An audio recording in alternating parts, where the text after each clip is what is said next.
नमस्कार प्यारे विद्यार्थियों, एक बार फिर से आप सभी का स्वागत है एक नए वीडियो में। आज के इस वीडियो में हम हल करने वाले हैं कक्षा 10 की गणित विषय की कार्यपुस्तिका की वर्कशीट संख्या 15, जो हमारी प्रश्नावली त्रिभुज से संबंधित है। तो त्रिभुज किसे कहते हैं कि तीन भुजाओं से घिरी हुई बंद आकृति त्रिभुज कहलाती है। तीन भुजाओं से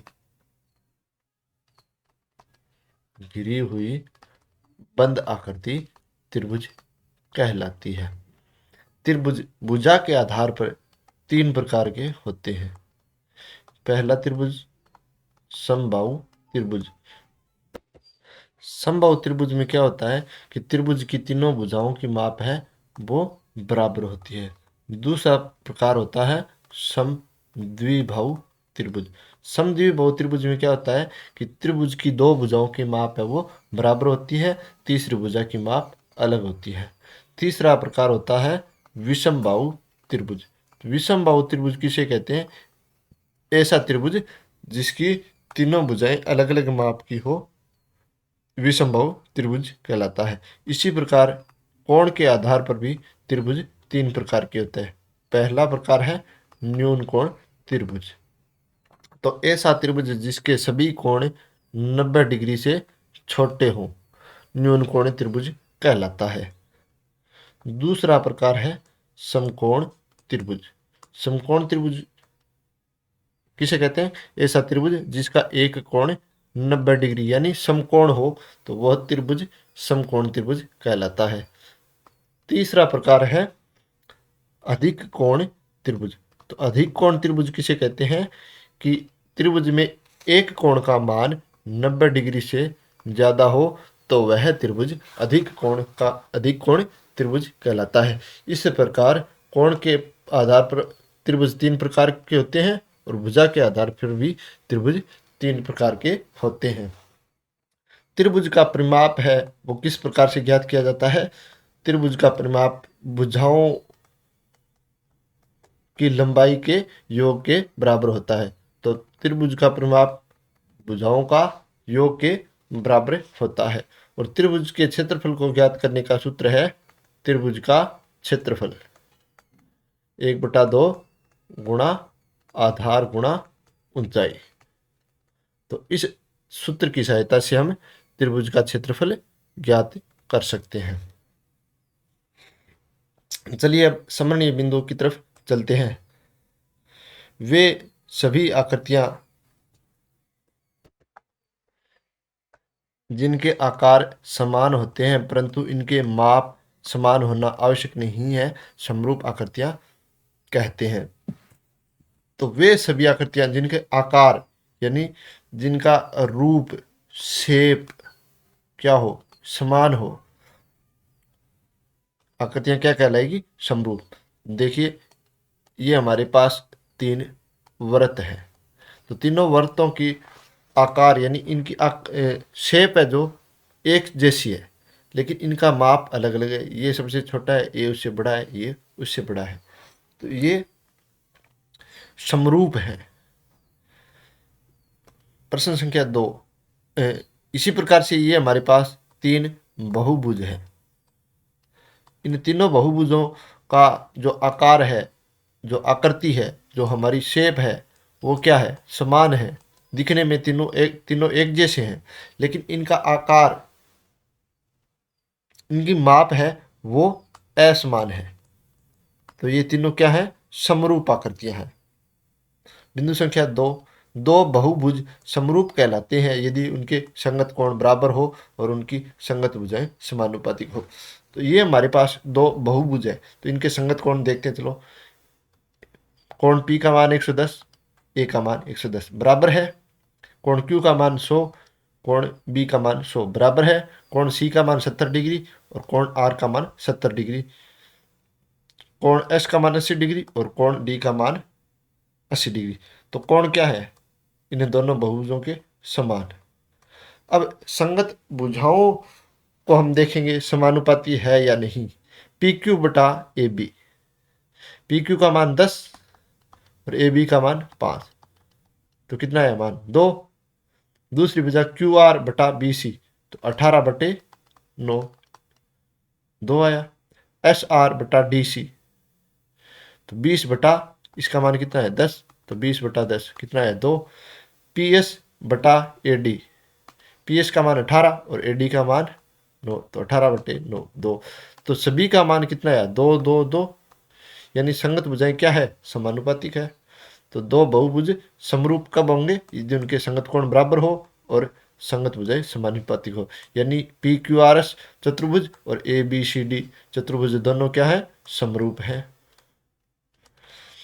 प्रश्न संख्या बिंदु संख्या 3, सभी वर्त वर्ग समबाहु त्रिभुज समरूप होते हैं। तो सभी वर्त वर्ग समबाहु त्रिभुज समरूप होते हैं। समरूप क्यों होते हैं? क्योंकि इनका आकार क्या होता है समान होता है, परंतु इनका माप अलग अलग हो सकता है। तो चलिए अब प्रश्नों को हल करते हैं। प्रश्न संख्या 1, सर्वांग सम आकृतियां होती है। रूप आकृतियां एवं आकार में समान, रूप आकृति में समान, रूप एवं आकार में समान, इनमें से कोई नहीं। तो सर्वांग सम आकृतियां कैसी होगी? रूप आकृतियां एवं आकार तीनों में समान होंगी। इनको देखने में एक जैसी लगेंगी, आकृतियां इनकी एक जैसी होंगी और इनका जो माप है वो भी क्या होगा बराबर होगा।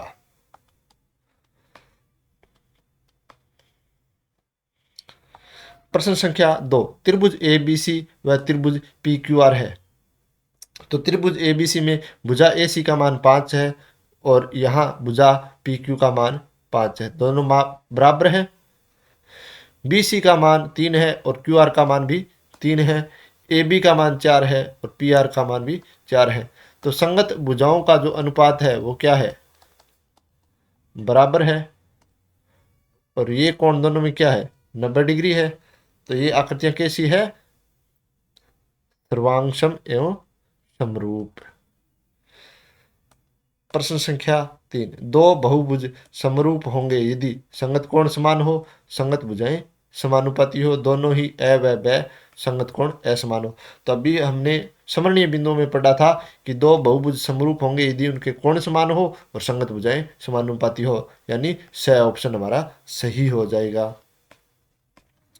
प्रश्न संख्या 4, चित्रानुसार समचतुर्भुज पी क्यू आर एस एवं वर्ग ए बी सी डी की भुजाएं समान है, तो क्या ये समरूप होंगे? तो पी क्यू आर एस क्या है सम चतुर्भुज है और ए बी सी डी क्या है वर्ग। तो इसकी चारों भुजाएं 1.5 सेंटीमीटर की है और वर्ग की भुजाएं भी चारों क्या है 1.5 सेंटीमीटर की है, यानी भुजाएं क्या है समानुपाती है, संगत भुजाएं समानुपाती है दोनों की। लेकिन संगत कोण बराबर नहीं है, एस का मान डी के बराबर नहीं है, सी का मान आर के बराबर नहीं है, ए का मान पी के बराबर नहीं है और क्यू का मान कोण बी के बराबर नहीं है। तो ये दोनों आकृतियां समरूप नहीं है, तो ब ऑप्शन हमारा सही हो जाएगा। प्रश्न संख्या 5, इनमें से कौन कौन से कथन सही है?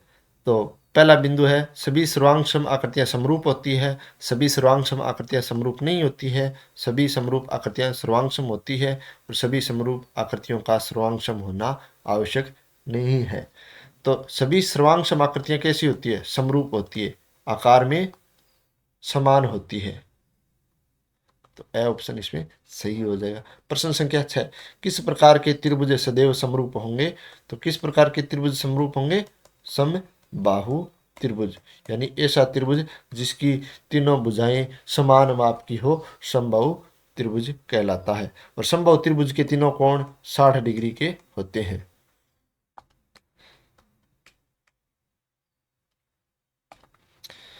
प्रश्न संख्या 7, त्रिभुज ए बी सी व त्रिभुज पी क्यू आर क्या समरूप है? यदि है तो क्यों? लिखें।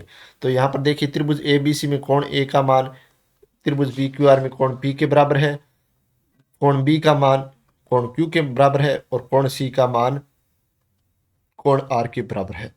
तो पहला बिंदु हम लिख देंगे संगत कोण बराबर है। अब समरूपता के लिए दूसरी शर्त क्या है कि संगत भुजाएं समानुपाती होनी चाहिए। तो देखते हैं ए बी भुजा पी क्यू के अनुपात निकालते हैं ए बी भुजा का पी क्यू के साथ। तो ए बी का मान 9 और पी क्यू का 6, यानी 3/2, दोनों को 3 से काट दिया हमने। बी सी बटा क्यू आर, बी सी बटा क्यू आर, बी सी का मान कितना है 3 और क्यू आर का मान 2, तो 3/2। ए सी बटा पी आर, ए सी का मान 6 और पी आर का मान 4, दोनों में 3 का भाग दिया, 2 का भाग दिया, तो 3/2, यानी हमारे पास 3/2 प्राप्त हुआ। तो सभी भुजाएं क्या है, समानुपाती है, सभी का अनुपात समान आया है 3/2। तो लिखेंगे दूसरा बिंदु, संगत भुजाएं समानुपातिक है। प्रश्न संख्या 8, त्रिभुजों के समरूपता के प्रतिबंध लिखिए। तो पहला प्रतिबंध है हमारा ए यानी कोण कोण कोण, समरूपता कसौटी। कौन सी, कोण कोण और कोण। तो इस समरूपता कसौटी के अंतर्गत क्या होता है कि यदि दो त्रिभुजों में संगत कोण बराबर है और संगत भुजाएं एक अनुपात में है, तो दोनों त्रिभुज क्या होंगे, समरूप होंगे। दूसरी समरूपता कसौटी है हमारी एस समरूपता कसौटी। ये क्या होती है, भुजा भुजा भुजा, भुजा भुजा भुजा। इस कसौटी के अंतर्गत क्या होता है कि यदि दो त्रिभुजों में संगत भुजाएं एक ही अनुपात में हो, तो उनके संगत कोण क्या होंगे, बराबर होंगे, और इसलिए दोनों त्रिभुज समरूप होंगे। तो एस समरूपता कसौटी में क्या होंगे, क्या होगा कि यदि दो त्रिभुजों में संगत भुजाएं समानुपाती है, तो उनके संगत कोण बराबर होंगे, और इसे हम एस समरूपता कसौटी कहते हैं। तीसरी समरूपता कसौटी हमारी क्या है, एस समरूपता कसौटी, यानी भुजा कोण भुजा। तो इस कसौटी के अंतर्गत क्या होता है कि यदि एक त्रिभुज का एक कोण दूसरे त्रिभुज के दूसरे कोण के बराबर है, तो इन दोनों कोणों को अंतर्गत करने वाली भुजाएं एक के अनुपात में है, तो दोनों त्रिभुज समरूप होंगे। मान लीजिए एक त्रिभुज ये है और दूसरा त्रिभुज ये है, तो इस त्रिभुज का ये कोण इस त्रिभुज के इस कोण के अगर बराबर है, तो इस कोण को बनाने वाली भुजा ये दो भुजाएं होंगी, और इस कोण को बनाने वाली दो भुजाएं कौन सी होंगी, ये होंगी। तो इस भुजा का इस भुजा के साथ अनुपात और इस भुजा का इस भुजा के साथ अनुपात अगर बराबर है, तो वहां पर हमारी एस समरूपता कसौटी लागू होगी। चलिए प्रश्न संख्या 9, चित्र में त्रिभुज ए बी सी में डीई समांतर बी सी है, तो आधारभूत अनुपातिक प्रमेय से कौन कौन सी भुजाओं में समानुपात होगा। तो आधारभूत अनुपातिक प्रमेय क्या है कि यदि किसी त्रिभुज में एक भुजा के समांतर रेखा खींची जाए, तो वो शेष दो भुजाओं को भिन्न भिन्न बिंदुओं पर प्रतिच्छेद करेगी। जैसे इस त्रिभुज में बी सी के समांतर हमने डीई भुजा खींची, तो ये शेष दो भुजाएं ए बी और ए सी को दो भिन्न भिन्न बिंदुओं डी और ई पर प्रतिच्छेद करती है।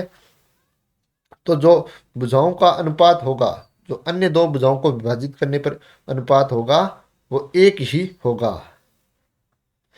यानी यदि किसी त्रिभुज की एक भुजा के समांतर अन्य दो भुजाओं को भिन्न भिन्न बिंदुओं पर प्रतिच्छेद करने के लिए एक रेखा खींची जाए, तो शेष अन्य भुजाएं एक के अनुपात में विभाजित हो जाती है।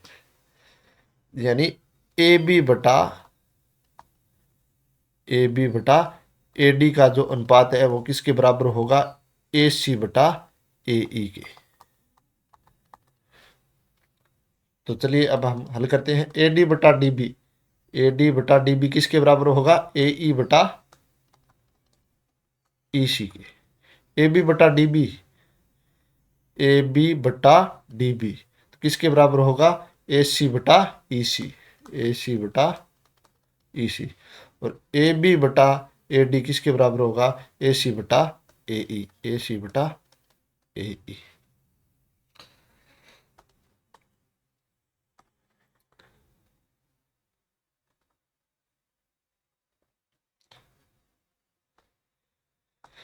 प्रश्न संख्या 10। प्रश्न संख्या 9 के चित्र में डीई समांतर बीसी है, यानी डीई किसके समांतर है? बीसी के समांतर है। एडी का मान कितना है? 2 सेंटीमीटर है। और डीई का मान 3 सेंटीमीटर है। ए बी का मान 5 सेंटीमीटर है। ये मान कितना है? 5 सेंटीमीटर। तो बी सी का मान होगा। तो देखिए हमारे पास दो त्रिभुज है, त्रिभुज ए डी ई और त्रिभुज ए बी सी। त्रिभुज ए बी सी और त्रिभुज ए डी ई में देखिए ये कोण ए है, दोनों त्रिभुजों में है। कोण ए बराबर कोण ए, यानी ये हमारा उभयनिष्ठ कोण है। कोण डी का मान कोण बी के बराबर होगा। क्यों? संगत कोण है। संगत कोण कैसे है? ये डी ई इस बी सी के समांतर है, और जब दो समांतर रेखाओं को तिरछी रेखा काटती है तो एक की ओर बनने वाले कोण है वो बराबर होते हैं, संगत कोण।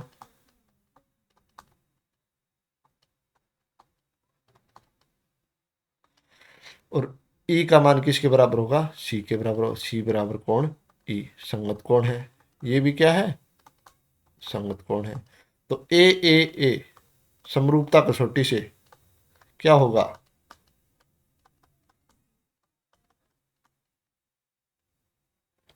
त्रिभुज ए बी सी समरूप है त्रिभुज ए डी ई के। अब दोनों त्रिभुज क्या हो गए? समरूप हो गए। समरूप हो गए तो इनकी इन दोनों त्रिभुजों की भुजाएं हैं वो कैसी होंगी? समानुपाती होंगी।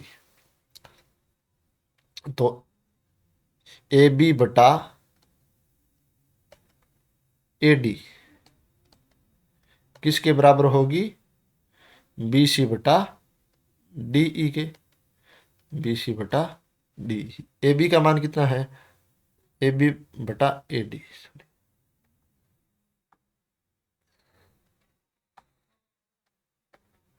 ए बी का मान कितना है? 5 और ए डी का मान 2। बी सी का मान हमें निकालना है। डी ई का मान कितना है? 3। 3 का इधर गुणा कर देते हैं। 5 गुणा 3 बटा 2 बराबर बी सी। तो 5 का 3 के साथ गुणा करेंगे कितना आएगा? 15। 15 बटे 2 बराबर बी सी। 15 में 2 का भाग देंगे 7.5, यानी बी सी का मान हमें प्राप्त हुआ 7.5 सेमी। प्रश्न संख्या 11। चित्र में डीई समांतर बीसी। डीई समांतर है बीसी और एसी का मान कितना है? 20 सेंटीमीटर है। एसी का मान 20 सेंटीमीटर है और ईसी का मान 5 सेंटीमीटर है। तो ईसी का मान 5 सेंटीमीटर है तो एई का मान कितना रह गया? 15 सेंटीमीटर। 20 में से 5 घटाते हैं 15। डीई का मान 12 सेंटीमीटर है तो बीसी का मान ज्ञात कीजिए। तो पिछले सवाल में हमने त्रिभुज ए बी सी और त्रिभुज ए डी ई को समरूप सिद्ध किया था। तो ये दोनों त्रिभुज क्या है? समरूप है। समरूप है तो भुजाएं क्या होंगी? इनकी संगत भुजाएं समानुपाती होंगी। तो इसलिए ए ई बटा ए सी, ए ई बटा ए सी, ए ई बटा ए सी किसके बराबर होगी? डी ई बटा बी सी के। डी ई बटा बी सी की। ए ई का मान कितना है? 15 और ए सी का मान 20। डी ई का मान कितना है? 12 और बी सी का मान हमें ज्ञात करना है। तो बी सी का मान कितना आ जाएगा? बी सी बराबर बी सी का इधर गुणा कर देते हैं और 20 का 12 के साथ गुणा हो जाएगा, 15 आ जाएगा भाग में। तो भाग गुणा करेंगे 240 बटा 15 है। तो 240 में 15 का भाग देंगे कितना आएगा? 15 एकम 15, शेष बचे 9 और 0 90, 15 छिके 90, 16 सेंटीमीटर। तो 16 सेंटीमीटर हमारा उत्तर आ जाएगा। प्रश्न संख्या 12। चित्र में डीई समांतर बीसी है और यदि ए ई बटा ई सी, डी ई किसके समांतर है? बी सी की। ए ई बटा ई सी 3 बटा 2 है। ए ई का मान 3 और ई सी का मान 2 है तथा ए डी का मान 2.7 सेंटीमीटर है। तो डी बी की लंबाई ज्ञात कीजिए। तो आधारभूत अनुपातिक प्रमेय से हम जानते हैं कि यदि किसी त्रिभुज की एक भुजा के समांतर कोई रेखा खींची जाए और वो त्रिभुज की अन्य दो भुजाओं को भिन्न भिन्न बिंदुओं पर प्रतिच्छेद करे तो शेष दो भुजाएं वो समान अनुपात में विभाजित हो जाती है। तो हम लिखेंगे आधारभूत अनुपातिक प्रमेय से। आधारभूत अनुपातिक प्रमेय से। ए ई बटा ई सी किसके बराबर होगा? ए डी बटा डी बी के। ए ई का मान 3, ई सी का मान 2, ए डी का मान 2.7 बटा डी बी। डी बी का मान ज्ञात करना है तो 2 का इधर 2.7 के साथ गुणा कर देते हैं और 3 आ जाएगा भाग में। 3 का भाग 2.7 में देंगे तो 0.9। तो डी बी का मान आ गया 0.9 का 2 के साथ गुणा करेंगे तो 1.8 सेंटीमीटर। तो इसका मान कितना है? 1.8 सेंटीमीटर।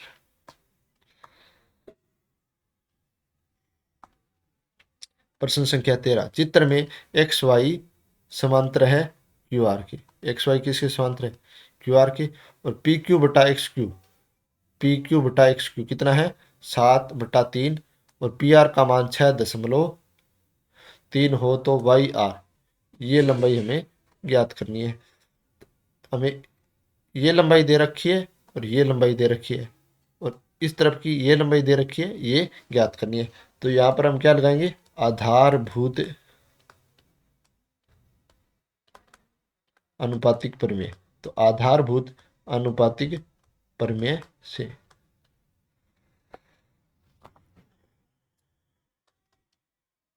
पी क्यू बटा एक्स क्यू किसके बराबर होगा? पी आर बटा वाई आर के बराबर होगा। पी क्यू का मान कितना है? 7, एक्स क्यू का मान 3, पी आर का मान 6.3 और वाई आर का मान हमें निकालना है। तो वाई आर का मान निकालने के लिए इधर गुणा कर देंगे और 3 का 6.3 के साथ गुणा हो जाएगा और 7 आ जाएगा ये यहाँ पर भाग में। तो 7 का भाग 6.3 में देंगे तो आएगा 0.9 और 0.9 का 3 के साथ गुणा करेंगे तो 2.7 सेंटीमीटर। प्रश्न संख्या 14, चित्र में 12 मीटर छड़ ए बी, तो ये वाली छड़ हमारी ए बी की छाया 8 मीटर है, ये इसकी छाया है बी सी, तथा मीनार पी क्यू की छाया 40 मीटर है, ये मीनार पी क्यू है और इसकी छाया कितनी है? यहाँ से लेकर के यहाँ तक 40 मीटर है। तो मीनार पी क्यू की ऊंचाई ज्ञात कीजिए, यानी हमें ये मान ज्ञात करना है। तो अब हमारे पास यहाँ पर 2 त्रिभुज है, त्रिभुज पी क्यू सी। तो त्रिभुज पी क्यू सी और दूसरा त्रिभुज है हमारे पास ए बी सी, त्रिभुज ए बी सी। तो देखिए यहाँ पर कितने डिग्री का कोण है? 90 डिग्री का। और यहाँ पर भी 90 डिग्री का कोण है, क्योंकि ये हमारी धरती है और धरती के साथ ये जो छड़ है 90 डिग्री का कोण बना रही है। इसी प्रकार ये मीनार भी 90 डिग्री का कोण बना रही है। तो चलिए इनकी समरूपता सिद्ध करते हैं पहले। तो कोण सी दोनों त्रिभुजों में आ रहा है, यानी कोण सी बराबर कोण सी उभयनिष्ठ कोण। अब कोण क्यू बराबर है कोण बी के, कोण क्यू बराबर कोण बी, कारण दोनों कोण समकोण है। तो अब दो कोण बराबर है तो ए समरूपता कसौटी से। अब अगर किसी त्रिभुज के दो कोण अगर बराबर हैं तो तीसरा कोण अपने आप बराबर हो जाएगा, ये और ये। तो ए इस समरूपता कसौटी से त्रिभुज पी क्यू सी समरूप होगा त्रिभुज ए बी सी के। अब ये दोनों त्रिभुज हमने समरूप सिद्ध कर लिए। अब समरूप सिद्ध कर लिए तो इन्हें दोनों त्रिभुजों की संगत भुजाएं क्या होंगी? समानुपातिक होंगी। तो यानी पी क्यू बटा ए बी, पी क्यू बटा ए बी, इनका अनुपात किसके बराबर होगा? क्यू सी बटा बी सी।